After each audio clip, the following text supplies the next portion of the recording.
This is the Thursday edition of the News Roundup, brought to you by EONI and Grande Hospital. Hey Eastern Oregon, I'm Bree Troutman. Welcome to the News Roundup. The Union County Chamber of Commerce celebrated local farmers last Thursday at the annual Farmers Merchant Banquet on November 6th. Here are some of the awardees that were featured at the banquet.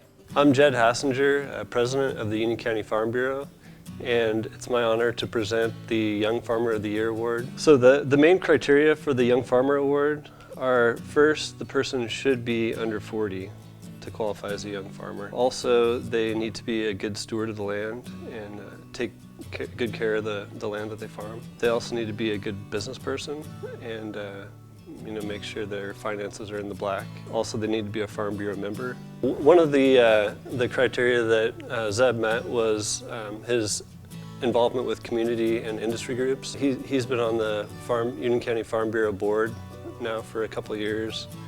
And actually this last year he came up with a pretty good idea to start a new scholarship, which I'm happy to say we're just implementing this school year. Our Union County Farm Bureau scholarship will be awarded to a Union County student that's pursuing a degree in an agriculture-related field. It's on Curtis Road outside of Union, Oregon. I lease ground from here to Somerville, literally. We grow grass hay, alfalfa hay, we've grown malt barley, wheat, canola, some grass seed. My grandpa owned a 5-acre farm in the Grande, and I guess I just kind of started doing it and leasing ground. And I had worked for some farmers prior to that in the valley, and it's interesting to me to try something new, to learn how to grow it, I guess. Well, I went to a Farm Bureau meeting and there was discussion of what to do with some money that from a building sale the Farm Bureau owned. I came home and talked to my wife, and she told me about the Leo Adler Scholarship in Baker County. So at the next board meeting, I kind of threw that idea out there and they liked what I said, so the rest is history.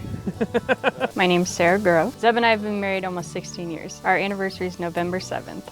I do like the farming life for most of it. I mean, we're pretty blessed to be able to live where we live and do what we do.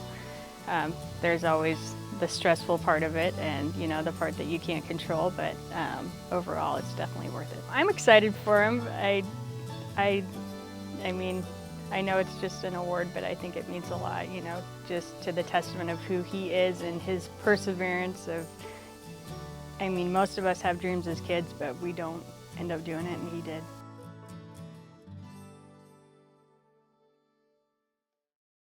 Hi, my name is Jamie Knight with the Oregon Department of Forestry, and I'm pleased to announce Maurizio and Allison Valerio as your Union County Forest Steward of the Year. The Union County Forest Steward of the Year Award was created to honor and recognize landowners, contractors, consultants, anyone who's had an impact on forestry in Union County. So Maurizio and Allison received this award this year because of their commitment to the sustainability and the stewardship of their lands, and also their innovations and creativity in getting youth and other folks involved in forestry, opening up their property for forestry education, and really just improving the understanding of what sustainable forests in Northeast Oregon look like. My name is Maurizio Valerio. We are here in what is known locally as the Park. The Park is this little valley that sits 5 miles north of Medical Springs on Highway 203. And I am blessed to be living here and working on the land with my wife Allison. We've been planting trees for many years. Through the local private landowner network that actually brings in seedlings every year. We've been planting and attempting different strategies. But we are determined to add new trees, especially because lately we have very strong stock and with good genetics, so we're trying to bring in new trees every year. We typically have planted the 3 main species, ponderosa pine, western larches, and Douglas, and we'll continue to do so. We were lucky that our neighbor, Ted and Mary, he was involved, and so he had utilized the OSU Extension Service And so he recommended that we first start talking to them, and he showed us a few things. And so we reached out. We did a very small, in the very beginning, we did a little bit of cleaning up, mainly that grove that was over there and a few other things, but had not done any major logging. And then we started working with Jamie. Maurizio got in touch with the Forest Service and started working with her with fuel reduction. And then we heard about the fabulous Master Woodland Management class, and we both took that, and that introduced us to a wealth of professionals, state and private, who just helped us, just with step by step. Every time if we needed something, we'd utilize the resources that are out there. It's hard for me to believe that there's nobody better than us to receive this award, but we're truly, truly honored. It's another encouragement to continue to do the good work, and we want to thank ODF and the Extension Agency, Oregon State University. And I also had to say, this is always, working and managing forests is always a teamwork. Gary Wright has been our logger with its last round, and it was a great relationship, and I can now say good enough things about how well they have taken care of the place. The ultimate goal is to leave a land better than what you have found.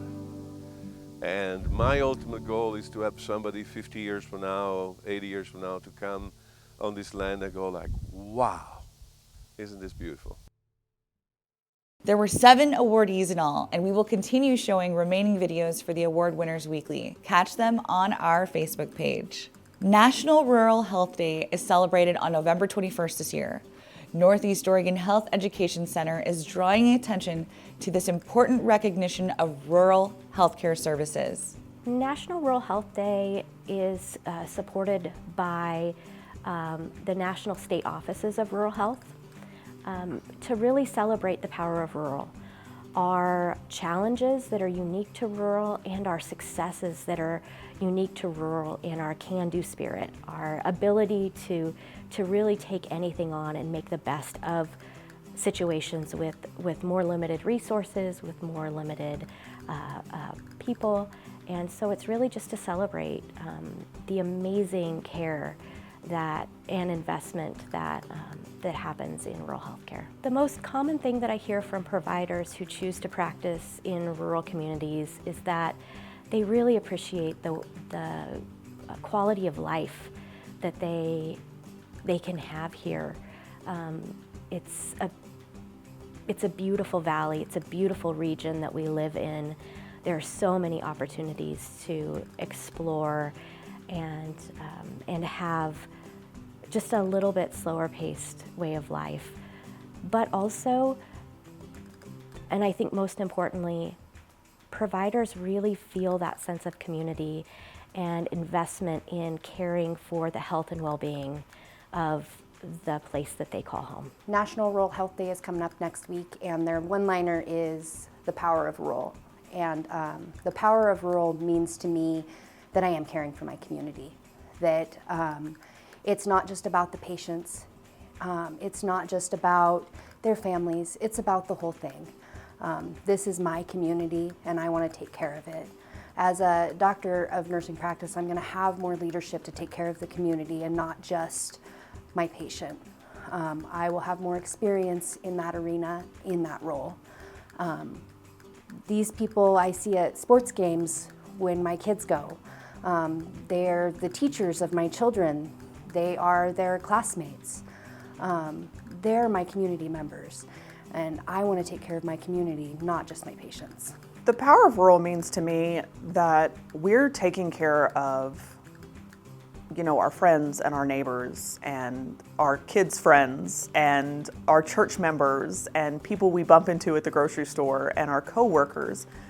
And I think it offers everybody a better quality of care, just because you're going to see a provider who knows you, who knows your whole background story, who, knows your kids and knows your parents, and I think it makes for a more meaningful encounter with your provider.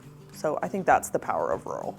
To learn more, visit the website below. Here's your weekly Chamber Chatter with updates in great upcoming events this week. Hi, thanks for tuning in to this week's episode of Chamber Chatter. I'm Susanna and you're here at the Union County Chamber of Commerce office. Thanks for stopping by Eastern Oregon Alive, and thank you to Eastern Oregon University for making this week's Chamber Chatter possible. We have quite the bit of events. I think we're really getting into the busy season with all of the holidays coming up. So coming to you, this is the first time that you're probably hearing about it, but the Chamber has a little bit of an exciting announcement. More information to come, so you'll want to make sure to tune in periodically, watch what you can, and just get out, start dusting off the Christmas decorations, start pulling out all of your holiday lights, because there is going to be a competition throughout Union County that you won't want to miss. What else is going on? And we have the Grande Symphony Orchestra happening at EOU Mackenzie Theater on the 20th. Starting at 7 p.m. So make sure to get your tickets in before it's all sold out. Mountain Valley Therapy is having their turkey trot on the 23rd at 9 a.m. Make sure you get down there, gobble gobble. And don't forget, there's one more thing happening around the county. Nicole, what else do we have going on? The holiday market at the Little White Church in Union is happening on the 22nd, and it starts at 4 p.m. So make sure to make it out to Union Market and see what kind of goodies they have for this holiday season as well. It's always a popular one, too. Yes. Lots to do. Busy, busy. So don't forget, start getting out your Christmas lights, your holiday decorations, because there is going to be a huge first annual county-wide decorating competition with so many prizes you will lose your mind. So don't forget, we will be unveiling new details about the competition to come. So thanks for stopping by Eastern Oregon Alive. We'll see you next time. This week, I got to meet another one of our furry friends looking for a forever home. Check out this cutie. Hello, Eastern Oregon Alive. Bree Troutman here. We would like to take a moment and say thank you to our sponsor, Eastern Oregon University, for making this pet segment possible. Jamie has brought this lovely, lovely lady in. Jamie, who do we have today? So this is Stella. Stella is a 1-year-old Husky Great Pyrenees mix, and as you can see, she definitely has the personality of a Great Pyrenees, but this is how she is pretty much all the time. So calm. Yeah, she wants to just hang out around people. If she stops getting pet, you'll notice that she'll kind of start to lick you like, hey, where did my pets go? Bring them back. She does enjoy the company of other dogs, but she definitely wants her alone time as well. She's kind of like a teenager in that respect. She'll just kind of take herself upstairs and she'll be like, okay, I'm kind of done playing right now. I'll hang out with you again later. And then she does another funny thing. She kind of hoards the treats. So there's a couple different hooves and antlers and stuff like that for the dogs to chew on. And she will collect 2 out of the 3 of each different kind and bring them upstairs and hide them. But she will leave like 1 of each flavor. She's very specific about doing that. I think she knows that if she took them all, they would come after her. But yeah, so if you're looking for a very calm and yet very young puppy to hang out with, come on down and check out Stella. She's really easy with kids. She has little 4-year-olds walking her on a leash and she doesn't pull at all. And she's not too excited by other dogs. She kind of just hangs out and she's really responsive to her name, around cats as well. So come on out and see Stella. She's got a lot of things to talk about and she wants to just come out and hang out with you. Oh, Stella. Yeah, good girl. Come check out Stella. She's stellar. In our brieflies this week, senior citizens and veterans should mark their calendars for November 28th. McDonald's is hosting a free breakfast for seniors and veterans from 6 to 9 a.m. that day. Meals will be served by the Grande Rotary. The EOU Range and Natural Resources Club is holding a wreath sale fundraiser that ends Saturday, November 16th. Prices are shown on screen and contact information to purchase a wreath is shown below. The Grande Symphony will hold its opening season concerts this month. Their first performance is on Wednesday, November 20th at 7 p.m. in the Mackenzie Theater at EOU. The next performance will be held November 23rd at 1 p.m. at St. Francis de Sales Cathedral in Baker City. Both performances feature guest violinist Viet Bloch. The EOU Outdoor Adventure Program will hold an avalanche awareness workshop on campus in Zabel Hall Auditorium on November 19th from 6:30 to 8 p.m. OAP Director Michael Hatch, who also works as the Wallowa Avalanche Center forecaster, will talk about how to recognize and avoid hazards while you are out on the slopes this winter. Thanks for watching Eastern Oregon. I'll see you next time on the News Roundup.